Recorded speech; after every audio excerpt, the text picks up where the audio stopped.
Hello दोस्तों, welcome to a new video. तो इस वीडियो में आज हम देखने वाले हैं वंस कॉम्प्लीमेंट रिप्रेजेंटेशन के बारे में कि वंस कॉम्प्लीमेंट रिप्रेजेंटेशन क्या होता है और कैसे हम इसके अंदर अपने साइन नंबर्स जो कि पॉजिटिव और नेगेटिव होते हैं उनको रिप्रेजेंट करते हैं। तो चलिए स्टार्ट करते हैं वंस कॉम्प्लीमेंट रिप्रेजेंटेशन। तो इससे पहले हम साइन मैग्नीट्यूड रिप्रेजेंटेशन पढ़ चुके हैं, उसके अंदर हमने देखा था कि कैसे हम अपने साइन नंबर्स को रिप्रेजेंट करते हैं। आई होप आपने वो वाला वीडियो देखा होगा। अगर आपने वो वाला वीडियो नहीं देखा है तो प्लीज़ पहले आप जाकर वो वाला वीडियो देखिए ताकि आपको ये वाला जो वीडियो है अच्छे तरीके से समझ में आ सके, क्योंकि मैंने जो ये वीडियोस बनाए हैं ये एक दूसरे से कनेक्टेड है। अगर आप इनको वन बाई वन देखोगे, मीन्स अगर आप स्टार्टिंग से लेकर एंड तक देखोगे तो आपको कोई भी डाउट नहीं रहेगा। तो चलिए अब देखते हैं कि कैसे हम वंस कॉम्प्लीमेंट के अंदर अपने जो साइन नंबर्स होते हैं उनको रिप्रेजेंट करते हैं। तो सबसे पहले हम इसकी डेफिनेशन देख लेते हैं कि इसकी डेफिनेशन क्या बनेगी। तो देखिए, in this representation one bit reserve for sign and other remaining n-1 bit use to represent the magnitude. Means इसके अंदर भी हम क्या करते हैं, वन बिट को रिजर्व करते हैं साइन के लिए और n-1 बिट जो बच जाती हैं उनसे हम किसको रिप्रेजेंट करते हैं, आपके मैग्नीट्यूड को। अब हमारे जो साइन नंबर्स होते हैं वो दो ही तरीके के हो सकते हैं, या तो नंबर पॉजिटिव होगा या फिर नंबर नेगेटिव होगा। अब देखते हैं कि अगर नंबर पॉजिटिव है तो कैसे उसको रिप्रेजेंट करेंगे वंस कॉम्प्लीमेंट के अंदर। तो if number is positive then it is represented as in sign magnitude representation. Means अगर हमारा नंबर पॉजिटिव है तो हम उसको सिंपली ऐसे ही रिप्रेजेंट करेंगे जैसे कि हम साइन मैग्नीट्यूड रिप्रेजेंटेशन के अंदर करते थे। तो आपको पता होगा कि कैसे हम साइन मैग्नीट्यूड रिप्रेजेंटेशन के अंदर अपने पॉजिटिव नंबर्स को रिप्रेजेंट करते थे, तो ऐसे ही हम यहाँ पर भी रिप्रेजेंट करेंगे सेम। तो देखते हैं कि अब नेगेटिव नंबर हो तो हम उसको कैसे रिप्रेजेंट करें। If number is negative then write the number as positive in binary then change every bit from 0 to 1 and 1 to 0। Means अगर हमारा नंबर नेगेटिव है तो हम क्या करेंगे, उसके करस्पॉन्डिंग हम नंबर को पॉजिटिव फॉर्म में लिखेंगे, फिर उसको हम बाइनरी में कन्वर्ट करेंगे। अब जो बाइनरी नंबर आएगा उसकी बिट्स को चेंज करेंगे। मीन्स अगर 0 है तो 1 है, 1 करेंगे, और 1 है तो 0 करेंगे। अब जो हमें नंबर मिलेगा वो हमारा वंस कॉम्प्लीमेंट के अंदर होगा। मीन्स अगर मान लीजिए हमारे पास नंबर है -5 तो हम क्या करेंगे, सबसे पहले +5 लिखेंगे और उसको बाइनरी में कन्वर्ट करेंगे। अब जो बाइनरी में बिट्स आई उनकी बिट्स को हम क्या करेंगे, इंटरचेंज कर देंगे। अब जो इंटरचेंज होने के बाद जो हमें बाइनरी फॉर्म मिलेगी वही हमारा वंस कॉम्प्लीमेंट फॉर्म होगी। तो चलिए देखते हैं इसको एक एग्जांपल के थ्रू। मान लीजिए हमें कोई भी नंबर दिया हो तो कैसे उसको हम वंस कॉम्प्लीमेंट के अंदर रिप्रेजेंट करेंगे। अगर मुझे मान लीजिए +5 दिया है तो कैसे लिखेंगे उसको हम, तो +5 को कैसे लिखेंगे, 0 1 0 1। सिंपल ऐसे ही लिखेंगे जैसे कि हम साइन मैग्नीट्यूड रिप्रेजेंटेशन के अंदर करते थे। अगर मान लीजिए मुझे +12 दिया हो तो +12 को कैसे लिखेंगे, साइन बिट हमारी 0 हो गई। अब 12 को रिप्रेजेंट करने के लिए हमारे पास कम से कम 4 बिट होनी चाहिए, तो क्या करेंगे 1 1 0 0, तो ये हमारा 12 हो गया। अगर मान लीजिए मुझे 25 को रिप्रेजेंट करना हो तो कैसे करेंगे, +25। तो +25 को रिप्रेजेंट करना हो तो क्या करेंगे, साइन बिट 0 हो गई। अब 25 को रिप्रेजेंट करने के लिए हमारे पास कितनी बिट होनी चाहिए, कम से कम 5 बिट होनी चाहिए।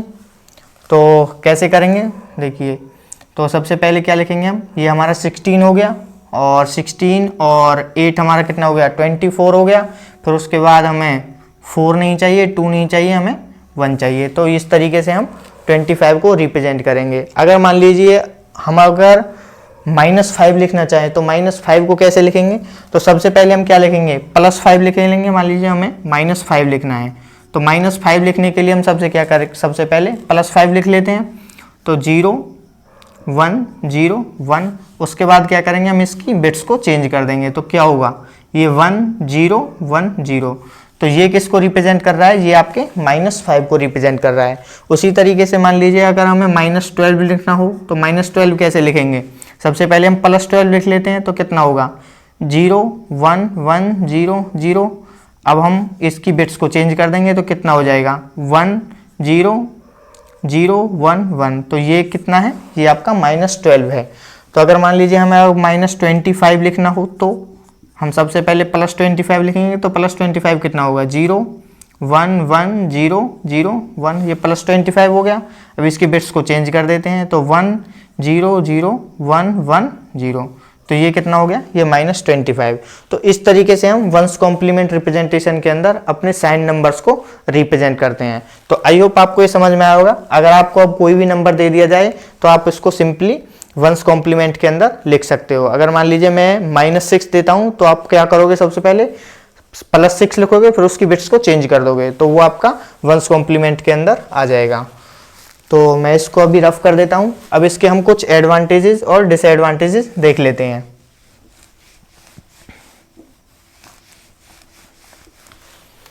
तो देखिए, सबसे पहला जो इसका एडवांटेज है वो क्या है, इजी टू कैलकुलेट। मीन्स अगर मान लीजिए हमें कोई भी नंबर दिया हो, जैसे कि 0 1 0 1, मान लीजिए ये हमें कोई नंबर दिया है। अब हमें कैसे पता करें कि इसका जो डेसिमल इक्विवेलेंट क्या होगा। तो देखिए, सबसे पहले हम इस बिट को देखकर समझ जाएंगे कि जो नंबर है हमारा पॉजिटिव होगा। तो देखिए, हमारा नंबर पॉजिटिव होगा, और ये बिट्स आपको क्या बताएंगी, मैग्नीट्यूड बताएंगी।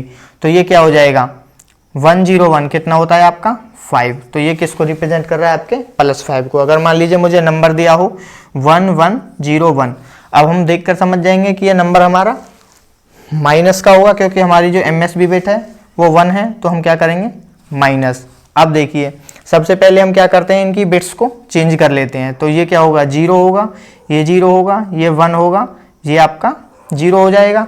अब देखिए, ये किसको रिप्रेजेंट कर रहा है, ये आपके +2 को रिप्रेजेंट कर रहा है। अगर ये +2 को रिप्रेजेंट कर रहा है, तो ये किसको रिप्रेजेंट करेगा, ये आपके -2 को रिप्रेजेंट करेगा। तो इस तरीके से हम इनको इजी कैलकुलेट कर सकते हैं। अगर मान लीजिए मेरे पास नंबर है 11101, ये कोई हमें नंबर दिया हो, तो देखते हैं इसके करस्पॉन्डिंग जो डेसिमल इक्विवेलेंट क्या होगा। तो यहाँ से देखकर पता लग रहा है कि नंबर नेगेटिव होगा। अब देखिए, इसका सबसे पहले आप कॉम्प्लीमेंट ले लीजिए, तो ये क्या होगा, ये 0 हो जाएगा, ये 0 हो जाएगा, ये 0 हो जाएगा, ये 1 हो जाएगा, और ये आपका 0 हो जाएगा। अब आप देखिए, ये किसको रिप्रेजेंट कर रहा है, ये हमारे 2 को रिप्रेजेंट कर रहा है, +2 को। अगर ये +2 को रिप्रेजेंट कर रहा है, तो ये किसको रिप्रेजेंट करेगा, ये आपके -2 को रिप्रेजेंट करेगा। तो इस तरीके से हम इनको आसानी से कैलकुलेट कर सकते हैं। तो आई होप आपको ये भी समझ में आया होगा कि कैसे हम इसको आसानी से कैलकुलेट कर सकते हैं। अब इसका अगला एडवांटेज देखते हैं। तो इसका जो अगला एडवांटेज है वो क्या है कि नंबर एक्सटेंशन। आई होप आपको पता होगा कि नंबर एक्सटेंशन क्या होती है, जो कि हम साइन मैग्नीट्यूड रिप्रेजेंटेशन के अंदर भी पढ़ चुके हैं। नंबर एक्सटेंशन क्या है कि storing less information into large space. Means अगर आपके पास कोई नंबर है 4 बिट का, अगर आप उसको 8 बिट के अंदर स्टोर करना चाहते हो, तो यही कहलाती है हमारी नंबर एक्सटेंशन। तो इसके अंदर जो नंबर एक्सटेंशन है वो सिंपल होती है। तो यहाँ पर जो मैंने एग्जाम्पल लिया है वो मैंने +5 का लिया है और -5 का लिया है। अगर मान लीजिए मेरे पास नंबर है +5, तो +5 को हम 4 बिट के अंदर कैसे लिखेंगे, 0101। अगर मान लीजिए मुझे यही नंबर 4 बिट वाला नंबर 8 बिट के अंदर लिखना हो, तो हम इसको कैसे एक्सटेंड करेंगे, जो हमारी बिट्स होंगी उनको हम लेफ्ट साइड लिख लेंगे। तो ये हमारी यहाँ से यहाँ तक ये लेफ्ट साइड 4 बिट हो गई, और उसके बाद जो MSB बिट्स बची उनको हम 0 से पैड कर देंगे, क्योंकि हमारा जो नंबर है वो पॉजिटिव है। उसी तरीके से हम -5 के करस्पॉन्डिंग जो हमारी 4 बिट्स क्या होंगी, हमारी ये वाली बिट्स हो जाएंगी। अगर इनको हमें एक्सटेंड करना हो तो हम क्या करेंगे, इन 4 बिट्स को तो एज इट इज लिख लेंगे लेफ्ट साइड, और उसके बाद जो हमारी MSB बिट्स होंगे उनको हम 1 से पैड कर देंगे, क्योंकि हमारा नंबर है जो नेगेटिव है। तो आप देख पा रहे होगे यहाँ पर जो नंबर एक्सटेंशन है वो सिंपल है। अगर हमारा नंबर पॉजिटिव है तो MSB बिट्स को 0 से पैड करेंगे, नेगेटिव है तो 1 से पैड करेंगे। तो ये इसके एडवांटेज हो जाते हैं। तो चलिए अब इसके हम डिसएडवांटेज देख लेते हैं कि इसके क्या डिसएडवांटेज हैं, जिनके कारण हमें 2's कॉम्प्लीमेंट रिप्रेजेंटेशन की ओर स्विच करना पड़ा। तो देखिए, इसका जो सबसे बड़ा डिसएडवांटेज है वो क्या है कि देयर आर 2 रिप्रेजेंटेशन ऑफ 0। अब यहाँ पर 0 के 2 रिप्रेजेंटेशन हो जाते हैं, जिसके कारण क्या होगा, जो हमारी नंबर रिप्रेजेंटेशन कैपेबिलिटी है वो कम हो जाएगी। मींस जैसे कि मान लीजिए मेरे पास 4 बिट है, अब 4 बिट से मैं कितने नंबर्स को रिप्रेजेंट कर सकता हूं, 16 नंबर्स को रिप्रेजेंट कर सकता हूं। लेकिन अब मान लीजिए अगर 0 के 2 रिप्रेजेंटेशन हो जाएं तो क्या होगा, फिर मैं 15 नंबर्स को ही रिप्रेजेंट कर पाऊंगा। तो इससे क्या हुआ, मेरी जो नंबर रिप्रेजेंटेशन कैपेबिलिटी है वो कम हो गई। पहले मैं 16 नंबर्स को रिप्रेजेंट कर पा रहा था, लेकिन अब 15 नंबर्स को ही रिप्रेजेंट कर पाऊंगा। तो ये एक इसका सबसे बड़ा डिसएडवांटेज हो जाता है। तो चलिए देखते हैं कि इसके कैसे 0 के 2 रिप्रेजेंटेशन हो जाते हैं। तो देखिए मैं यहाँ पर मान लीजिए मैं +0 लिखता हूँ और वो भी मैं 4 बिट का नंबर ले रहा हूँ। आप चाहो तो 3 बिट का नंबर भी ले सकते हो, जो आप लेना चाहो। तो देखिए मैं मान लीजिए यहाँ पर +0 लेता हूँ, तो 4 बिट के अंदर 4 बिट, अगर मैं मान लीजिए 4 बिट के अंदर +0 लिखना चाहूँ तो कैसे लिखेंगे हम? MSB बिट हमारी 0 हो गई ये, उसके बाद हमारी 3 बिट्स 0 0 0। तो ये किसको रिप्रेजेंट कर रहा है? ये हमारे +0 को रिप्रेजेंट कर रहा है। अगर मान लीजिए मुझे -0 लिखना होता तो हम क्या करते? -0 लिखना होता तो हम क्या करते? सबसे पहले -0 लिखना है तो सबसे पहले +0 लिखेंगे, तो +0 क्या होगा? 0 0 0 0, ये हो गया। अब क्या करेंगे? इसकी बिट्स को चेंज करेंगे, तो बिट्स को चेंज करेंगे तो कितना आएगा? 1 1 1 1। तो आप देख पा रहे होगे कि अगर हम +0 लिख रहे हैं तो हमारे पास ये बिट्स आ रही हैं, अगर हम -0 लिखेंगे तो ये बिट्स आएंगे। तो आप देख पा रहे हो यहाँ पर हमारे पास 0 के 2 रिप्रेजेंटेशन आ चुके हैं, +0 के लिए ये वाला रिप्रेजेंटेशन, -0 के लिए ये वाला रिप्रेजेंटेशन, जिसके कारण क्या होगा? हमारे जो नंबर रिप्रेजेंटेशन कैपेबिलिटी है वो कम हो जाएगी, तो हम 15 नंबर्स को ही रिप्रेजेंट कर पाएंगे। तो चलिए देखते हैं कि इसका अब जो रेंज पर क्या फर्क पड़ेगा। तो मैं इसको रफ कर देता हूं। तो देखिए अब रेंज इज फ्रॉम -2 की पावर n - 1 टू +2 की पावर n - 1 तो देखिए जो आपकी रेंज है वो ये हो जाती है। अब देखते हैं कि ये रेंज कैसे कैलकुलेट होती है। तो देखिए अगर मान लीजिए हमारे पास टोटल n बिट हैं तो हम कितने नंबर्स को रिप्रेजेंट कर पाएंगे? 2 की पावर n नंबर्स को रिप्रेजेंट कर पाएंगे। अब 2 की पावर हम n नंबर्स को रिप्रेजेंट कर पाएंगे। अब हमारे जो नंबर हैं वो क्या हैं? साइंड नंबर्स हैं, और साइंड नंबर्स के अंदर हम क्या करते हैं? 1 बिट रिजर्व करते हैं अपने साइन के लिए, जिसके कारण क्या होता है? हमारे हाफ नंबर तो नेगेटिव हो जाते हैं और हाफ नंबर पॉजिटिव हो जाते हैं। तो रेंज हमारी क्या बनती है? -2 की पावर n - 1 टू 2 की पावर n - 1 प्लस के, तो हमारी रेंज ये बनती है क्योंकि हम 1 बिट रिजर्व कर देते हैं अपने साइन के लिए। अब हमने देखा कि यहां पर 0 के 2 रिप्रेजेंटेशन हो जाते हैं, एक +0 एक -0। तो हम क्या करते हैं? एक -0 के लिए माइनस हो जाता है और एक आपका +0 के लिए एक माइनस हो जाता है। तो इस तरीके से ये आपकी रेंज बनती है। अब देखिए हमारे पास n की वैल्यू अगर हम 4 लेते हैं तो देखिए हम कहां से कहां तक नंबर्स को रिप्रेजेंट कर पाएंगे। तो हम n की वैल्यू इसके अंदर पुट करते हैं, तो 2 की पावर n यानी 4 - 1 टू 2 की पावर 4 - 1 तो कितना होगा? 2 की पावर 4 - 1 कितना हो जाएगा? 3 हो जाएगा। तो 2 की पावर 3 कितना होगा? 8 होगा, और 8 - 1 तो -7 2। उसी तरीके से ये कितना होगा? 2 की पावर 4 - 1 मीन्स 2 की पावर 3 हो जाएगा। 2 की पावर 3 कितना होता है? 8, और 8 - 1 करेंगे तो +7। तो हम 4 बिट का यूज करके -7 से लेकर +7 के नंबर्स को रिप्रेजेंट कर पाएंगे। तो इसके अंदर देखिए कौन कौन से आ जाएंगे आपके। एक तो -7 हो गया, -6 हो गया, -5 हो गया, माइनस आपका 4, -3, -2, -1 और आपकी -0। और उसी तरीके से आपका फिर +0 आ जाएगी, फिर आपका +1 आ जाएगा, +2, +3, +4, +5, +6 और +7। तो ये देखिए हम इन नंबर्स को रिप्रेजेंट कर पाएंगे अगर हम 4 बिट का यूज करते हैं। तो देखिए 1 2 3 4 5 6 7 8 8 आपके ये नेगेटिव हो गए, 8 आपके ये पॉजिटिव हो गए। तो हम 4 बिट का यूज करके 2 की पावर 4 यानी 16 नंबर्स को रिप्रेजेंट कर पाते थे। और हम यहाँ पर भी आप देख पा रहे होगे कि हम 16 नंबर्स को रिप्रेजेंट कर पाएंगे, लेकिन 0 के हमारे पास 2 रिप्रेजेंटेशन हो जाते हैं। तो आई होप आपको ये रेंज भी समझ में आई होगी कि कैसे हम रेंज कैलकुलेट करते हैं। अब चलिए देखते हैं कि इसका नेक्स्ट डिसएडवांटेज क्या है कि these are not weighted code. अब देखते हैं कि ये कैसे वेटेड कोड नहीं है। तो मैं इसको भी रफ कर देता हूँ।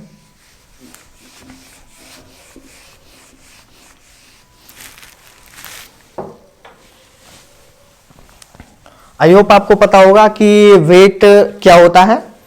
तो देखिए अगर मान लीजिए हमें कोई भी एक नंबर दिया हो, जैसे कि मैं यहाँ पर ले लेता हूँ -5। तो -5 क्या होगा? सबसे पहले हम +5 लिख लेते हैं। +5 क्या होगा? 0 1 0 1, इसके करस्पॉन्डिंग हमारी इन्वर्टेड बिट्स क्या हो जाएंगी 1 0 1 0, तो हमारा -5 क्या हो गया 1 0 1 0। तो मैं इसको रफ करके लिख देता हूं 1 0 1 0। अब आप देखिए अगर हम वेट का यूज करें तो क्या हम कैलकुलेट कर सकते हैं कि ये -5 होगा, तो देखिए ये क्या होगा आपका 8 हो जाएगा, ये 0 हो जाएगा, ये 2 हो जाएगा, ये 1 हो जाएगा, तो कितना आएगा 11, जबकि हमारा -5 आना चाहिए था। तो आप देख पा रहे होगे कि हम सिंपली जो हमारे अगर नंबर्स हम लिखें वंस कॉम्प्लीमेंट के अंदर तो हम वेट का यूज करके उनको नहीं बता सकते कि ये किस नंबर को रिप्रेजेंट करेगा। तो इस तरीके से ये वेटेड कोड भी नहीं है।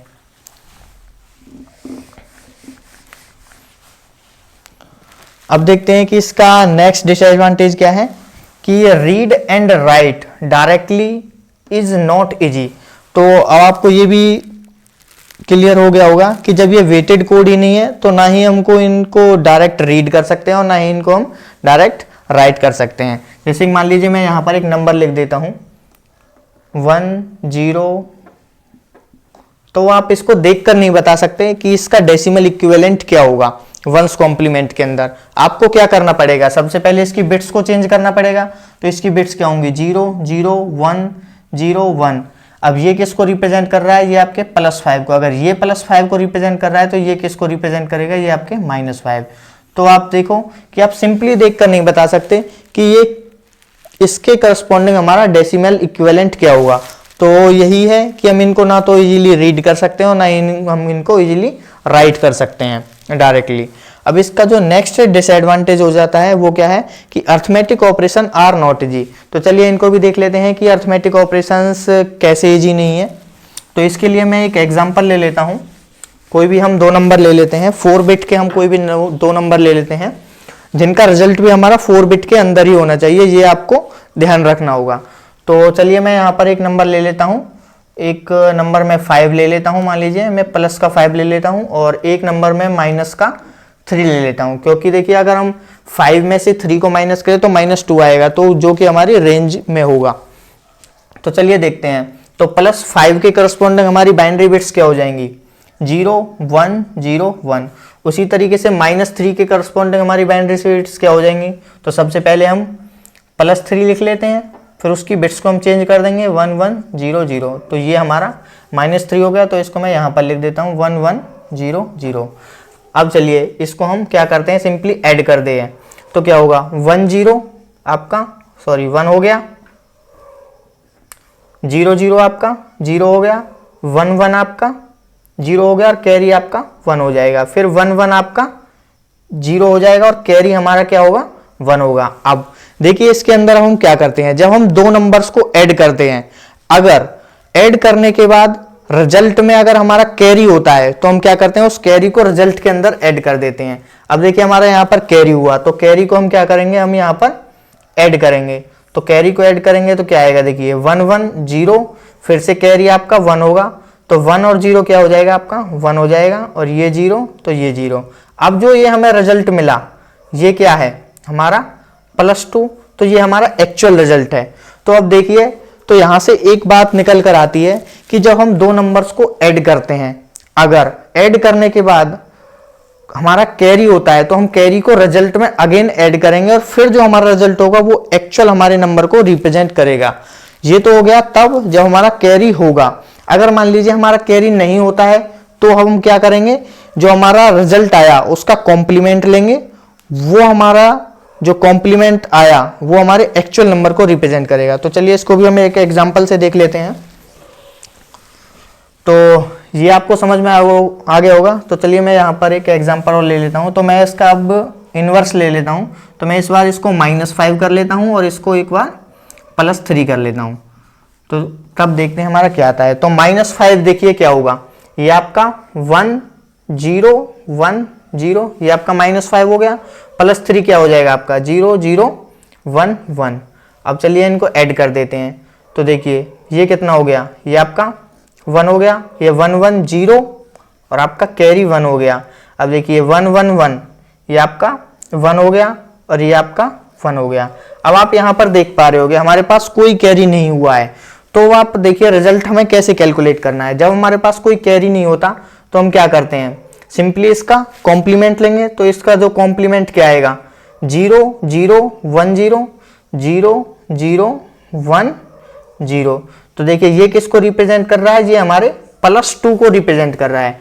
अगर ये +2 को रिप्रेजेंट कर रहा है तो ये हमारा किसको रिप्रेजेंट करेगा, ये हमारे -2 को रिप्रेजेंट करेगा। तो इसका जो आंसर है वो आपका क्या हो जाएगा, -2। तो इस तरीके से इसके अंदर हम अर्थमेटिक ऑपरेशन परफॉर्म करते हैं। तो आप देख पा रहे होगे हमें अर्थमेटिक ऑपरेशंस परफॉर्म करने के लिए क्या क्या करना पड़ता है। एक तो हमें यही याद रखना होता है कि हमारा कब कैरी होगा, कब कैरी नहीं होगा। अगर हमारा कैरी होता है तो फिर उसको हमें रिजल्ट के अंदर अगेन ऐड करना पड़ेगा। तो ये यहाँ पर थोड़ी प्रॉब्लम हो जाती है, जिसके कारण क्या होगा, हमारा सर्किट थोड़ा कॉम्प्लेक्स हो जाएगा। तो इन्हीं कुछ डिसएडवांटेजेस के कारण हमें टूज कॉम्प्लीमेंट रिप्रेजेंटेशन की ओर स्विच करना पड़ा। तो चलिए देखते हैं आगे आने वाली वीडियो में कि हम टूज कॉम्प्लीमेंट का यूज करके कैसे हम इन प्रॉब्लम्स को सॉल्व करते हैं। तो आई होप आपको वीडियो अच्छा लगा होगा। तब तक के लिए कीप लर्निंग। Thank you.